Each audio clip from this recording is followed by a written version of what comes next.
Bismillahirrahmanirrahim. Ini kita melanjutkan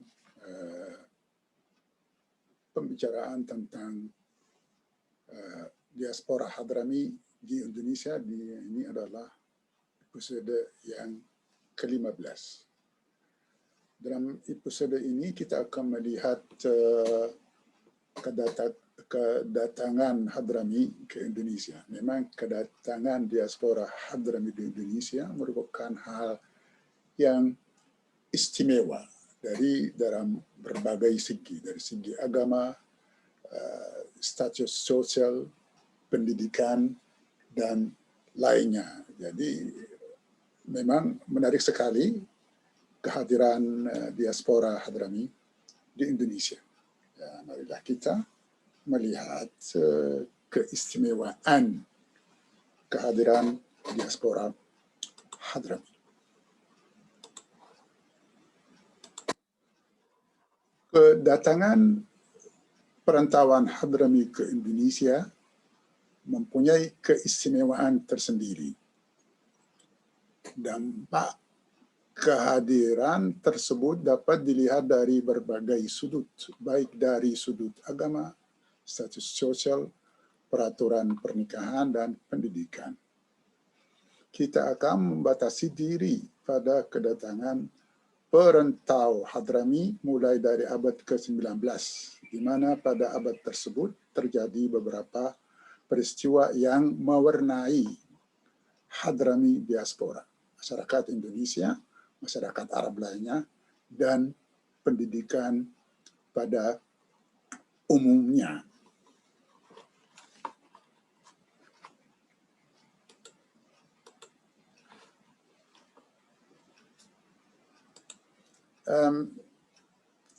Sebagaimana tadi saya sudah menjelaskan, memang kehadiran Hadrami atau masyarakat Hadrami itu istimewa. Jadi kalau kita melihat perkembangan pendidikan agama atau ekonomi atau status pernikahan dan hal-hal yang bersifat kemasyarakatan, memang keperwujudan diaspora Hadrami itu dapat dikatakan istimewa, apalagi di abad 19. Jadi mereka bukan hanya mempengaruhi Indonesia, tetapi juga mempengaruhi mungkin perkembangan Islam di dunia Arab dan juga pendidikan di Indonesia, terutama pendidikan agama. Feudalisme di Hadramut jadi menempatkan sada itu atau mereka menempatkan diri di posisi yang paling atas. Dan kita juga melihat hal tersebut dalam sistem pernikahan. Jadi sebagaimana kita telah menjelaskan bahwa mereka itu mempunyai sistem pernikahan yang sangat kaku. Kita pernah menceritakan bahwa orang yang non-sayyid tidak bisa menikah dengan syarifah. Sistem seperti itu memang memecah belah masyarakat Hadrami.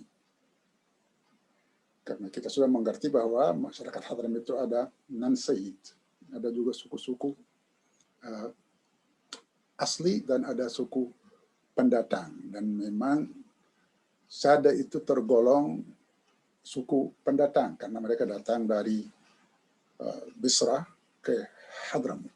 Sebagaimana kita menceritakan hal tersebut di episode yang lalu.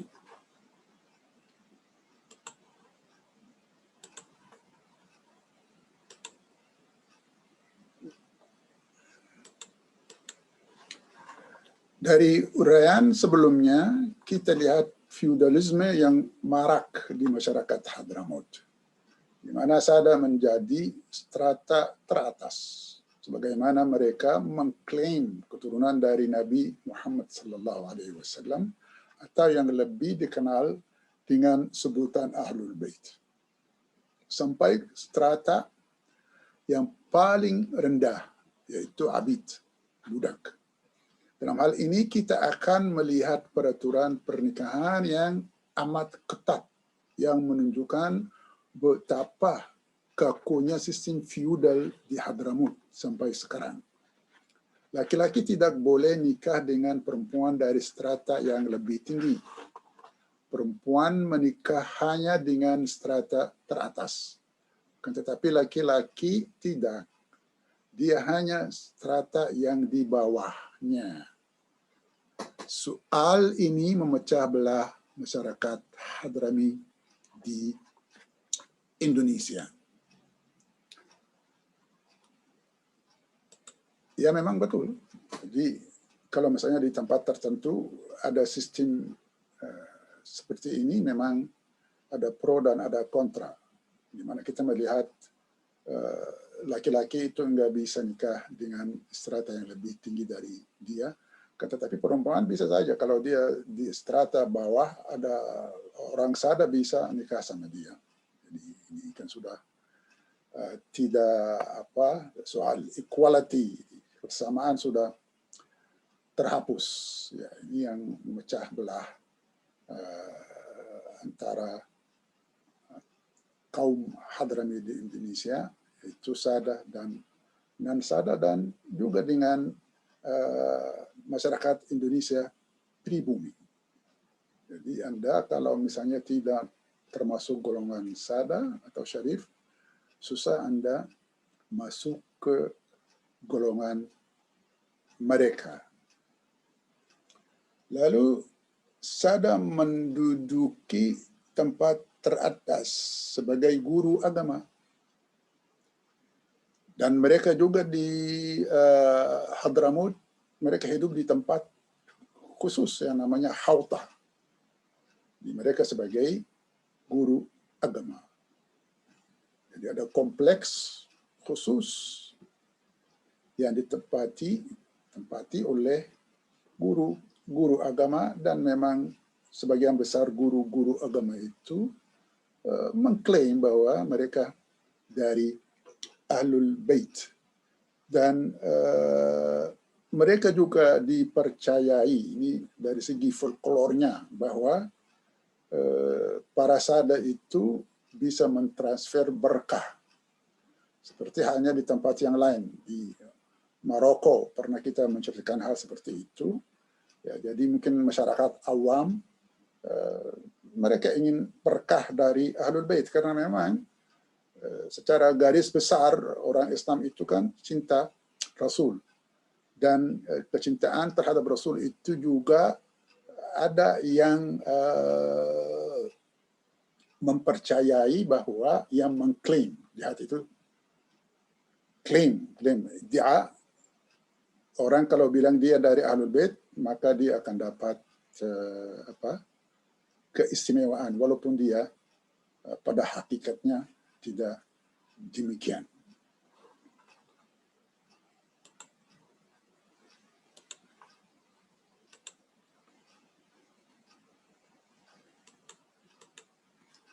Para Sada menduduki tempat yang istimewa, terutama yang terkait dengan agama. Mereka dipandang sebagai guru agama. Mereka pun hidup di tempat-tempat terpisah yang dinamakan Hauta, yaitu di Hadramut. Mereka dipercayai mentransfer berkah. They are holy men. Masyarakat dan stratifikasi yang lain menghormati mereka karena kedudukan yang mereka raih sebagai religious scholars atau ulama. Lalu mengikuti atau mengklaim dari Ahlul Bait, mereka menganggap diri dari Arab Utara, Jadi Arab itu dapat dibagi Arab Utara dan Arab Selatan. Itu dalam pembagian secara etnis, Arab Utara itu dari Adnan dan Arab Selatan itu dari Qahtan. Jadi perantau Hadrami yang dari Basra ke Hadramaut, mereka menganggap dirinya dari Adnan. Dari segi etnis mereka berbeda dari Qahtan. Dan penduduk asli Hadramaut menganggap dirinya sebagai Qahtan atau etnis Qahtan.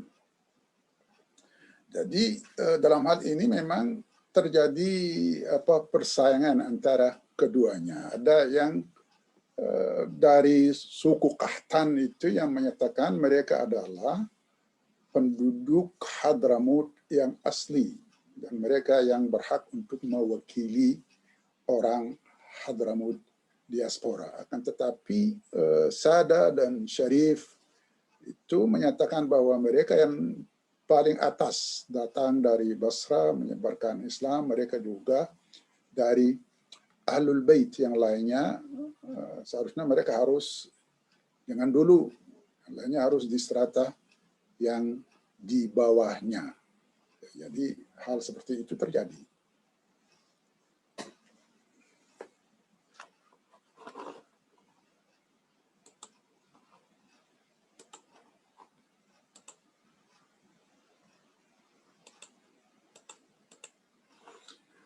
Karena Sada sudah mengklaim keturunan Ahlul Bait, dan dengan demikian mereka mengikuti kelompok Arab yang dari utara, Adnan. Sedangkan suku-suku Hadramaut yang lain mengklaim bahwa mereka dari Qahtan. Pembagian tersebut menjadi faktor yang paling penting dalam konflik yang terjadi di Indonesia antara masyarakat Hadrami yang berusaha menguasai keadaan politik dan ekonomi, termasuk ekonomi sosial dengan memanfaatkan gelar Sada. Kelompok yang lain yang tidak mengklaim Sada menentang kelompok Sada bahwa mereka lah yang paling berhak untuk menguasai segalanya karena mereka suku-suku asli. Dan Sada adalah pendatang dan merusak harmoni antara suku asli. Hal uraian yang lebih jelas, tolong kalau Anda bisa membaca Indian Ocean Migrants and State Formation in Hadramaut. Ini keterangan yang cukup menarik dan cukup bagus dan memberikan penjelasan lebih. Ya, itu tadi ada dua kelompok. Ada kelompok yang mendapatkan diri sebagai kelompok yang paling atas, yang dia menguasai segalanya, agama, status sosial. Ada kelompok yang lain, yang kedua, yang menentang. Kita yang paling berhak. Jadi ini juga dampaknya nantinya fatal, karena ada perpecahan dan ada yang menyatakan perpecahan itu berdarah. Ini memang suatu hal yang dapat disayangkan, karena kalau Anda menjadikan agama faktor pemecahan itu kan sudah hal yang tak dapat diterima. Tapi Sada juga sebenarnya tidak semuanya kaya, ada Sada yang miskin. Ada yang mengaku Ahlul Bait akan tetapi keadaan ekonominya sangat miskin. Dan kita melihat kemarin di episode yang lalu ada kiriman dari Raja Maroko kepada orang Ahlul Bait yang berada di Mekah.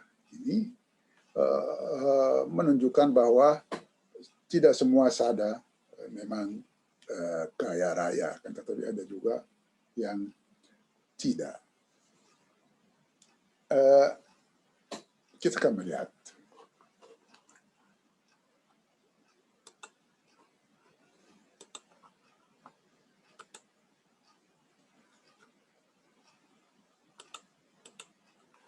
Walaupun para Sayyid di Hadramaut tergolong kaya dan mempunyai properti dan memonopoli pendidikan agama, namun tidak semua Sayyid hidup dengan taraf kehidupan tinggi. Terdapat di antara mereka yang tergolong miskin dan hidup berkecukupan. Para Sada menyatakan bahwa merekalah yang menjadi katalis penyebaran Islam di Asia Tenggara. Akan tetapi klaim tersebut ditentang. Hadrami Sayyids like to claim that they were instrumental in introducing Islam to Southeast Asia, a view which is, however, highly contested. Sudah jelas kalau kita lihat penjelasan dalam bahasa Inggris itu, para Sayyid itu menyatakan bahwa mereka lah orang pertama yang menyebarkan Islam di Indonesia. Akan tetapi ada yang menentang, karena memang Islam ke Indonesia itu kontroversial dan susah mencari akar yang benar. Ada yang menyatakan ada juga pendatang dari India, Gujarat. Ada yang menyatakan juga orang Indonesia sendiri, ada orang dari Jawa, Palembang, mereka juga mempunyai peranan yang cukup signifikan dalam penyebaran Islam di Indonesia. Jadi bukan hanya mereka yang menyebarkan Islam di Indonesia, akan tetapi ada pihak-pihak yang lain. Lalu pada abad ke-18, diaspora Hadrami bertambah karena ada faktor-faktor alamiah. Misalnya ada kekeringan, juga ada faktor belalang yang suka menyerbu tanaman-tanaman mereka, sehingga dengan demikian terjadi kelaparan. Ditambah juga soal perselisihan, dan mereka juga dalam peperangan terus-menerus, apalagi peperangan antara mereka dan orang yang memegang mazhab Ibadi. Kita kemarin sudah menceritakan tentang mazhab Ibadi yang ada di negara tetangga Oman. Jadi situasi memang tidak mendukung. Itu yang membuat mereka juga hijrah ke tempat-tempat lain, yang ini menipis kedugaan bahwa mereka hijrah dari Hadramaut ke tempat lain untuk menyebarkan Islam. Kemarin kita sudah bilang, to buy product Islamization by Hadrami are byproduct, is byproduct. Jadi ini saya melihat banyak dari mereka itu yang menyatakan ya Islam di Indonesia karena kita, atau ada juga yang beranggapan bahwa Wali Songo itu memang dari Hadramaut. Dan kita sendiri akan melihat Wali Songo itu memang susah dijadikan sumber sejarah yang dipercaya, karena ada yang menganggap mereka itu mitos dan legendaris. Jadi tidak ada tanggal-tanggal tertentu yang dapat dikatakan memang ini pada tanggal tersebut ada peristiwa tersebut di mana salah satu Wali Songo itu membuat sesuatu. Jadi peneliti Barat memang mempunyai kritikan terhadap Wali Songo, karena mereka memang dari segi dokumen sejarah susah dipegang karena mitos.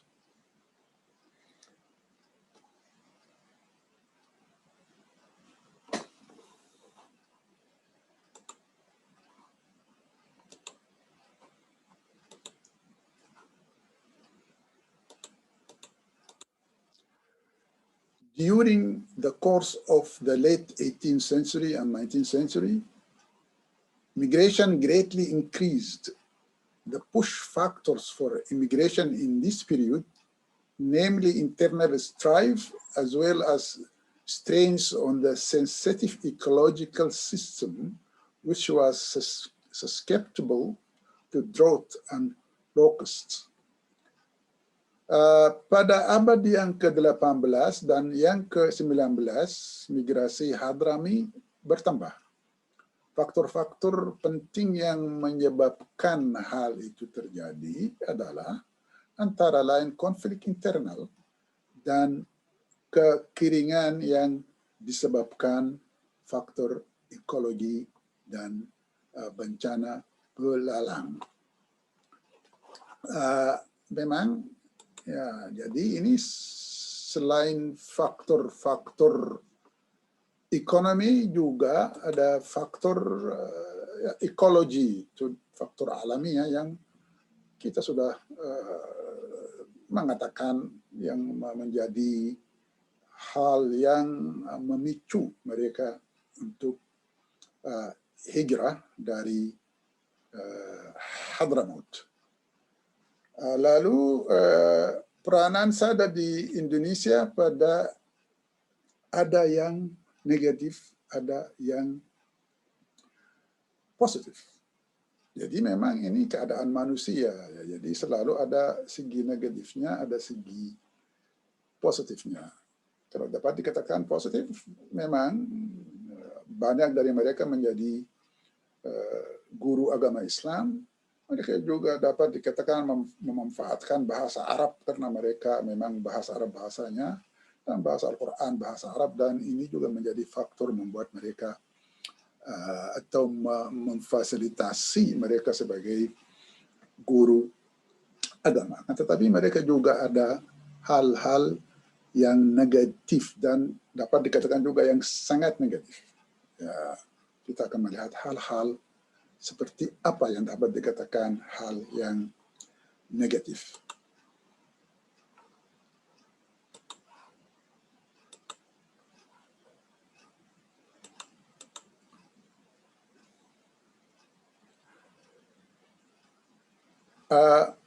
Selain Perdana Indonesia Hadrami, terutama SADA, yang dapat dikatakan di satu sisi positif, yaitu dalam penyebaran pendidikan Islam, patut dikatakan mereka pun mempunyai segi yang negatif. Soal transfer berkah karena klaim keturunan Ahlul Bait memberikan mereka keleluasan berpraktik yang tidak dapat dibenarkan. Marilah kita melihat hal-hal negatif itu apa yang bawa masyarakat Hadrami, terutama SADA.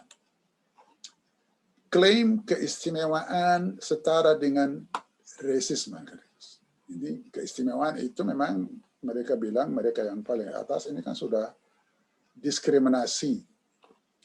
Memecah belah komunitas Arab di Indonesia. Memang konflik yang terjadi antara Alawiyin dan Irsyadin itu sudah jelas memecah belah antara kaum Arab di Indonesia. Praktik pernikahan dan pergaulan yang tidak sehat. Jadi praktik pernikahan itu kita akan nanti melihat para SADA itu di Indonesia dengan keleluasa pergi ke desa-desa, apalagi di Sumeneb. Mereka dari desa ke desa nikah mungkin dalam istilah tertentu, bisa nikah siri, bisa nikah kontrak. Di kajian yang di Hadrami Diaspora, ini memang katanya mereka itu datang ke suatu desa, mungkin ya ada 5-4 hari nikah, terus meninggalkan istri-istri yang mereka nikahi dan pergi ke desa yang lain. Ini sudah praktik yang kurang sehat. Yaitu tadi soal mereka dihormati, masyarakat lokal, dan masyarakat lokal juga mungkin pikirannya terhadap Islam itu sederhana, mempercayai bahwa para SADA itu mentransfer berkah. Sistem pendidikan yang terlampau tradisional. Jadi juga di sistem pendidikan kita akan melihat nanti peranan Ahmad Surkati dalam mentransfer sistem pendidikan yang terlalu tradisional ke sistem pendidikan yang tergolong pada waktu itu lebih maju. Ya, konon beliau Ahmad Surkati itu yang memperkenalkan sistem madrasah aliyah, bekerja sama dengan penjajah untuk menjatuhkan lawan. Jadi kemarin kita sudah menjelaskan bahwa para Hadrami itu ada golongan tertentu yang bekerja sama dengan penjajah. Kenapa? Karena ingin menjatuhkan lawan. Praktik sada sebagai komoditas. Dan ini juga sangat berbahaya. Nanti kita akan melihat bagaimana agama Islam itu jadi komoditi. Jadi misalnya ada banyak keturunan sada yang muda-muda itu sudah menjadikan agama itu sebagai silah. Jadi Anda mempertontonkan diri sebagai Ahlul Bait ini juga mendapat keuntungan ekonomi. Yaitu kita melihat hal-hal yang memang dapat dikatakan hal yang negatif. Selain itu ada positifnya yang kita sudah jelaskan tadi, yaitu dalam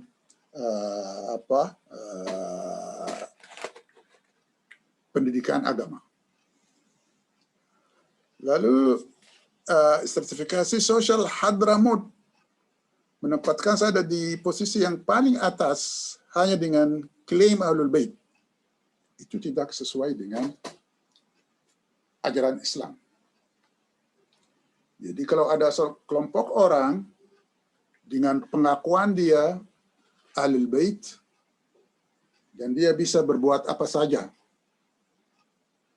gara-gara karena pengakuan seperti itu, dan memang ini tidak sesuai dengan ajaran Islam itu sendiri, karena manusia itu di hadapan Allah Subhanahu wa taala sama. Jadi yang paling bahaya adalah pemanfaatan klaim untuk hal-hal yang duniawi. Dan kita pernah menceritakan bahwa kalau Anda misalnya mengaku dari Ahlul Bait, Anda bisa dapat keuntungan dari segi ekonomi, dari segi sosial, dan dari segi politik juga. Jadi misalnya kalau Anda di Indonesia ini ada sekelompok orang yang menyuarakan revolusi akhlak atau pendirian khilafah, dan pendirian khilafah itu identik dengan apa? Dengan soal suku Quraisy. Jadi itu yang hadis yang pernah kita ceritakan, yaitu al-imamah min Quraisy. Jadi God forbid Indonesia tidak menjadi khilafah, karena kalau menjadi khilafah orang Indonesia pribumi hanya menjadi ikut, tidak ada yang berhak menjadi presiden. Jadi ini juga bahayanya sangat tinggi dan itu harus dilawan.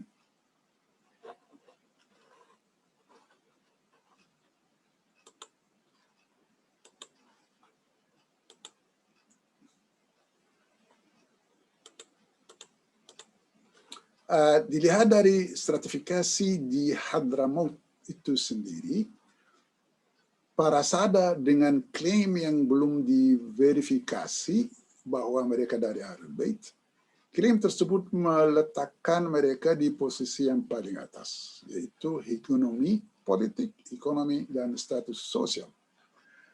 Praktik tersebut tidak sesuai dengan ajaran Islam yang memandang manusia sama di hadapan Allah Subhanahu wa ta'ala. Ini memang sebagaimana kita ceritakan, praktik tersebut itu tidak sesuai dengan ajaran Islam yang rahmatan lil alamin dan menyatukan antara umat manusia, dan memang ini menjadi juga polemik. Jadi di mana ada orang yang memegang soal Ahlul Bait dan ada orang yang tidak juga.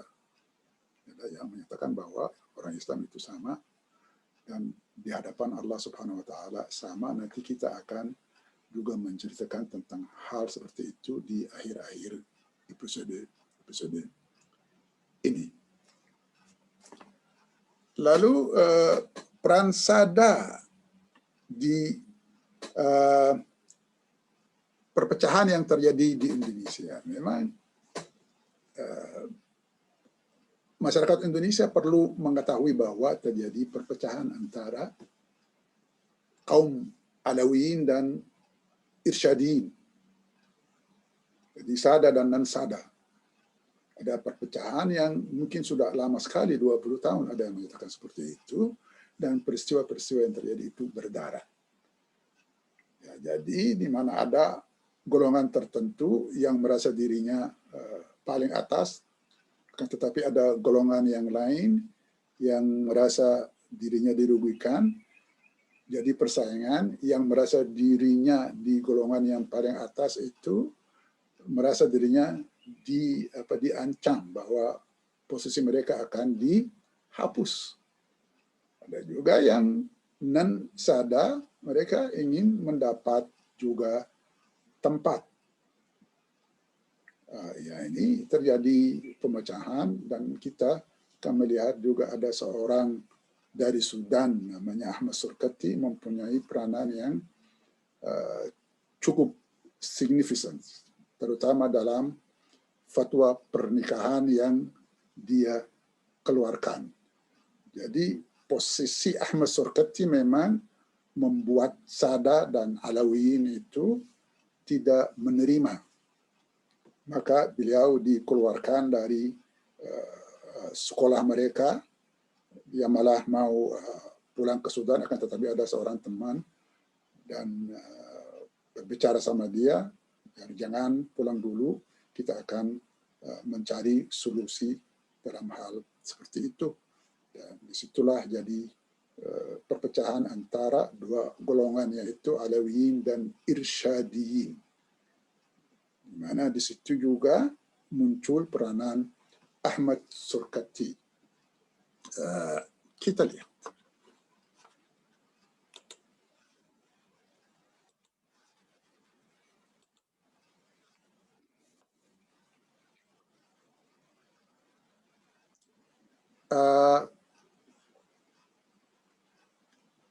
Dilihat dari sertifikasi di Hadramaut itu sendiri, para sada dengan klaim yang belum diverifikasi, yang kita mungkin sudah kita lewati, kita yang akan datang, yang ini ya memecah belah komunitas Arab atau di Indonesia. Perselisihan antara Irsyadiyin dan Alawiyin menunjukkan peran sada yang tidak mengakui peranan Hadrami yang tidak bergolongan Sayyid.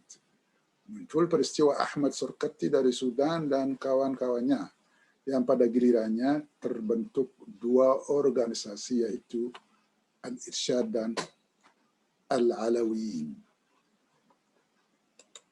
Ya, ini kita nanti insya Allah akan melihat peranan Ahmad Surkati, dan kita akan melihat sejauh mana sada itu atau Alawiyin memandang dirinya golongan yang paling atas, sehingga mereka juga mencaci maki.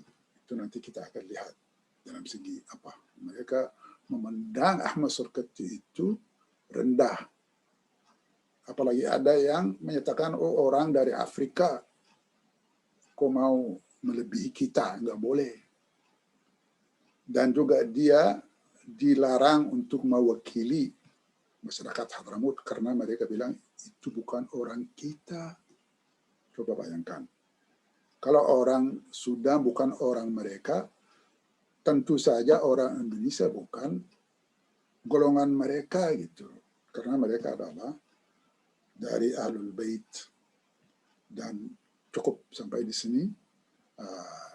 dan kita sampai ke episode yang akan datang, dan tolong Anda menekan tombol subscribe. Wassalamualaikum.